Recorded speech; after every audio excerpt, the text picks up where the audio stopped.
So you and I have talked about Nick Fuentes many times over the years in our many appearances together, and that's how I knew about him, because he was saying absolutely terrible things about you.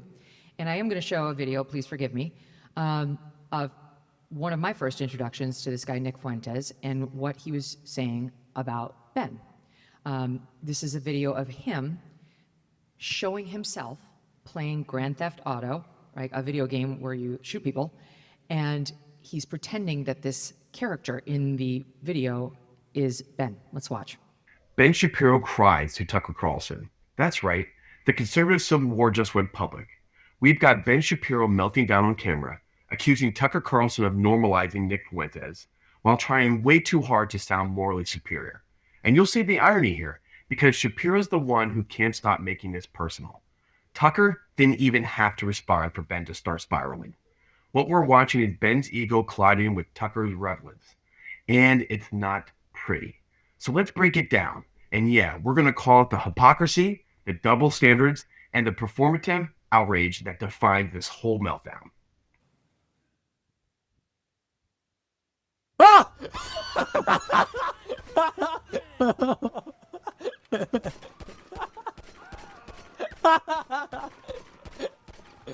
Oh, that's funny.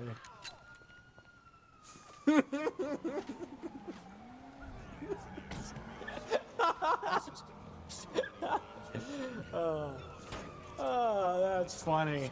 Yeah, that makes me laugh and laugh. That's a funny one. What a chance encounter that was. I think I just saw Ben Shapiro. And it goes on. It goes on. I mean, I would hate for people to believe that the Nick Fuentes sort of, my problems with Nick Fuentes are about me, because they really are not. They are about the fact that Nick Fuentes is a truly horrifying person who believes truly horrifying things. I mean, again, there is a reason why Charlie Kirk despised him. There is a reason why every mainstream political commentator has been highly critical of him. It's the reason why these are not arguments. This is not a person who's making arguments. He is a Hitler-loving troll, and I say that advisedly. He literally says on his show that he loves Adolf Hitler. Ben's trying to make this all about principle. But let's be real. This isn't about Fuentes. This is Ben taking shots at Tucker for not condemning the guy hard enough. It's that classic Shapiro move. Moral outrage disguised as professionalism.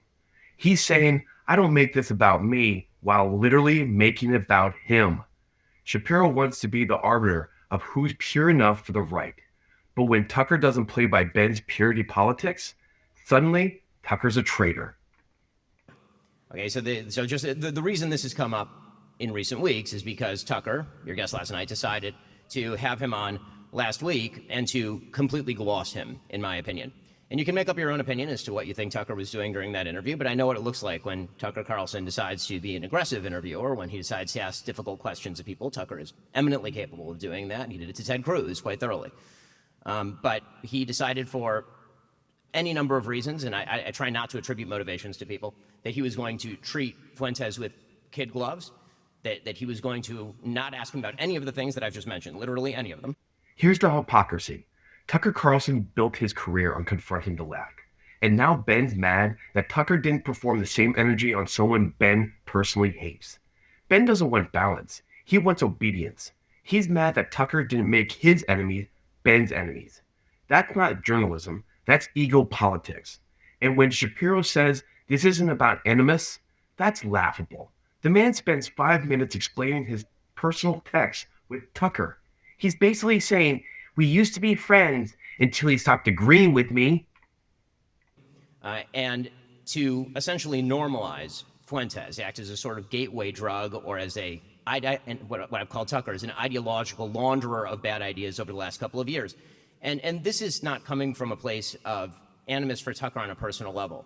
I've known Tucker for a very long time. Tucker and I, whenever we're in personal situations, we get along great. I think I saw that Tucker talked about how we were at Charlie's memorial in the vice president's box together, and he's correct. I mean, we saw each other, we said hello, we talked, it was very friendly, and all of that. And it's also true that a couple of days after Charlie's murder, he reached out and he called me and he said, listen, I know that we're at odds, and we've been at odds for a number of reasons, mainly political. I mean, again, on a personal level, I'd go fishing with Tucker anytime. The real question is, for me, I got into this business because I care about the ideas and I care about the ideals. And so when you're determining what is conservatism, what should the future of America look like, and where do you draw the lines, those are the questions that I need to answer in my job. For me, my business is really not about friendship. I have lots of friends, people who I love, with whom I disagree on politics and don't believe they should be leaders in the conservative movement, for example. And that to me is the real question. In any case, Tucker reached out. He said, you know, we've had a bunch of disagreements, and you know, what if we could put those aside and align toward the DSA in particular, is what he mentioned. And I said, you know, Tucker, you're totally right. Let's do that. That would be great. In fact, the TSA? the DSA, the Democratic Socialists Why of the America. TSA? How did that bring you together? The Democratic Socialists of America. And the reason No, I'm that taking, I know. And yes, and the reason that I'm taking out TSA my only phone divides people. is because, yes, the reason I'm taking out my phone is because I don't just, you know, I like to evidence what I'm saying with, you know, actual evidence. So I texted him, and the text exchange was very nice. I mean, here's what the actual text exchange went like after the call. So I texted him, and I said, thanks so much for calling. It means the world. It truly does. Should we do a show together talking about the DSA threat, Democratic Socialists of America threat, and orienting in the same direction?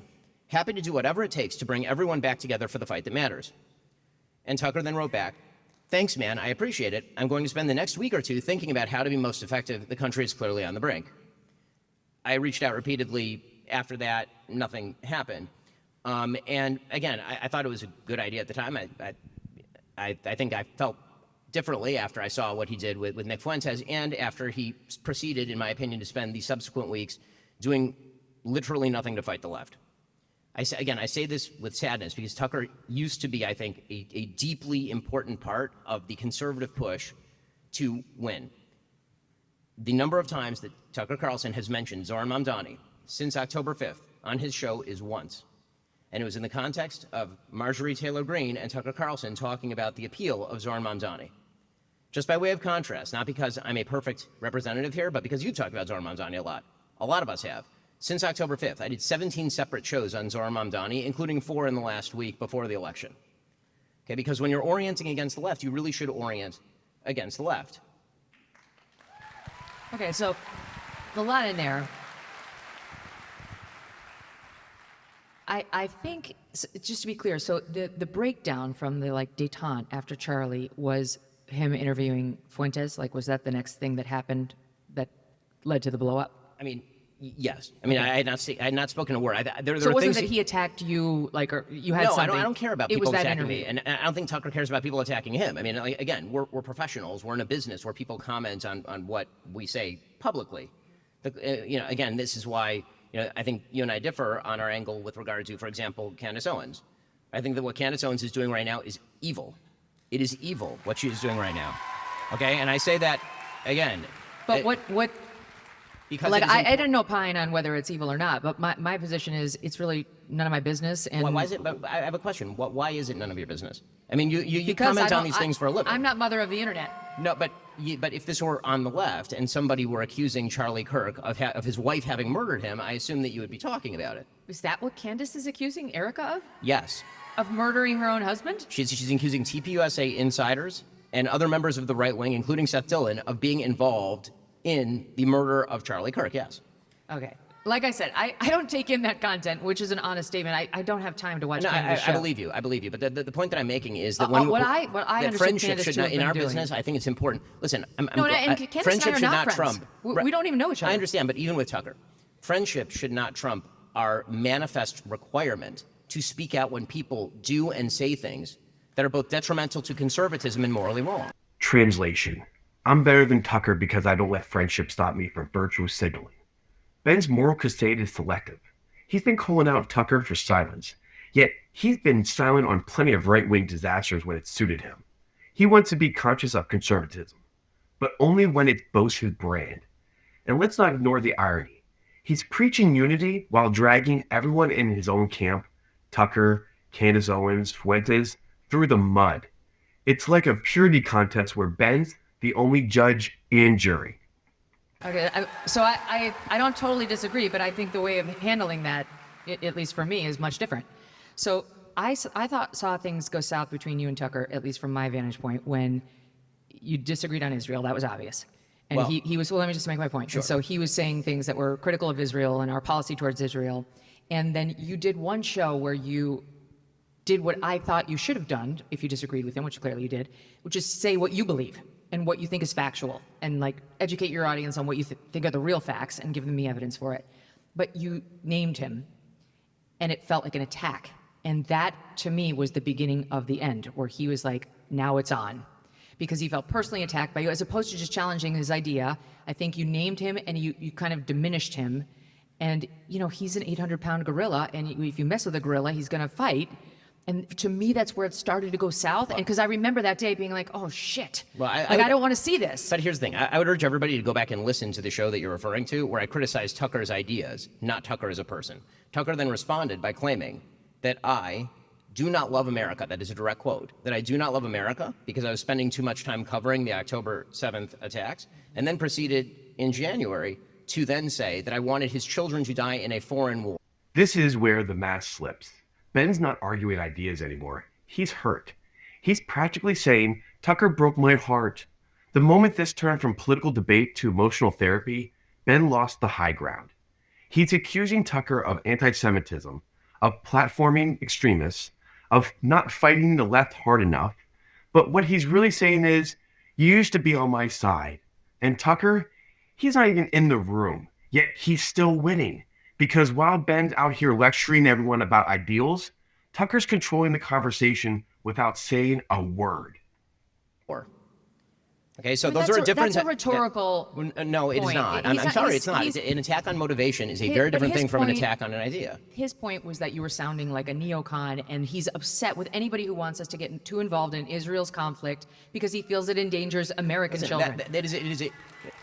Okay, the idea that, number one, the idea that I want the United States to be directly involved in Israel's conflict I is get not it. true. No, I know that, Ben. I've been urging Israel to get off of American aid for literally as long as I have been active in politics. But I'm making That clear is what not- his point was. But Like, my point is that that's not his point. And again, none of this. So we blew disagree. Into, well, we disagree on the interpretation of what Tucker has been doing for Correct. the past 2 years, and Yes. it's very difficult for me to believe that Tucker is merely anti-Israel when, for example, today in his newsletter, I mean, I can directly quote it if you'd like. In his newsletter today, he claimed that Zoran Mamdani is not anti-Semitic.